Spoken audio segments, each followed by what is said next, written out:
എറണാകുളം പാമ്പാക്കുട ഗ്രാമപഞ്ചായത്ത് ഓണക്കൂർ 10ാം വാർഡ് തെരഞ്ഞെടുപ്പിൽ LDFന് ജയം. LDF സ്ഥാനാർത്ഥി CB രാജീവാണ് വിജയിച്ചത്. ഇപ്പോൾ ഉമേഷ് ചേരുകയാണ്. ഉമേഷ്, എന്തൊക്കെയാണ് വിശദാംശങ്ങൾ? വാർഡ് നിലനിർത്തുകയായിരുന്നു. ഈ തെരഞ്ഞെടുപ്പ് ദിവസം ആണ്, ഈ പഞ്ചായത്ത് തെരഞ്ഞെടുപ്പിന്റെ ദിവസമാണ് ഈ പിറവം പാമ്പാക്കുട പഞ്ചായത്തിലെ ഓണക്കൂർ വാർഡിലെ 10ാം വാർഡിലെ UDF സ്ഥാനാർത്ഥി മരിച്ചത്. അതുകൊണ്ടാണ് അവിടെ തെരഞ്ഞെടുപ്പ് വേണ്ടി വന്നത്.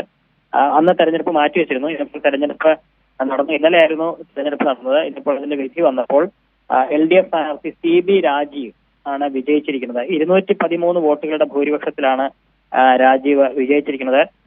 UDFിലെ ജോസ് TP തെളിയാമേൽ, NDA സ്ഥാനാർത്ഥി ശ്രീകാന്ത്, ഒപ്പം ഇവർക്ക് പുറമെ ഒരു സ്വതന്ത്ര സ്ഥാനാർത്ഥി K പൗലോസ്, ഈ 3 പേരും മത്സരരംഗത്തുണ്ടായിരുന്നു. പരാജയപ്പെടുത്തിയാണ് 213 വോട്ടുകളുടെ ഭൂരിപക്ഷത്തിൽ രാജീവ് വിജയിച്ചിരിക്കുന്നത്. ഓണക്കൂർ ഗവൺമെന്റ് UP സ്കൂളിൽ ഇന്നലെയായിരുന്നു വോട്ടെടുപ്പ് നടന്നത്. ഇന്നിപ്പോൾ രാവിലെ 10 മണിയോടെ പാമ്പാക്കുട ബ്ലോക്ക് പഞ്ചായത്ത് ഓഫീസിലാണ് വോട്ടെണ്ണൽ നടന്നത്. വോട്ടെണ്ണി ഫലം ഉടൻ തന്നെ പ്രസിദ്ധീകരിക്കുകയായിരുന്നു.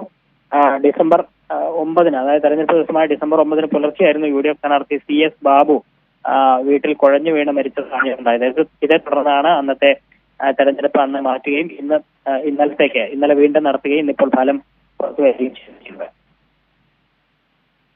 എറണാകുളത്ത് LDF സ്ഥാനാർത്ഥി വിജയിച്ചിരിക്കുന്നു. പാമ്പാക്കുട ഗ്രാമപഞ്ചായത്തിലെ ഓണക്കൂർ 10ാം വാർഡിലാണ് LDF സ്ഥാനാർത്ഥി വിജയിച്ചത്. ഉമേഷാണ് വിശദാംശങ്ങൾ നൽകിയത്.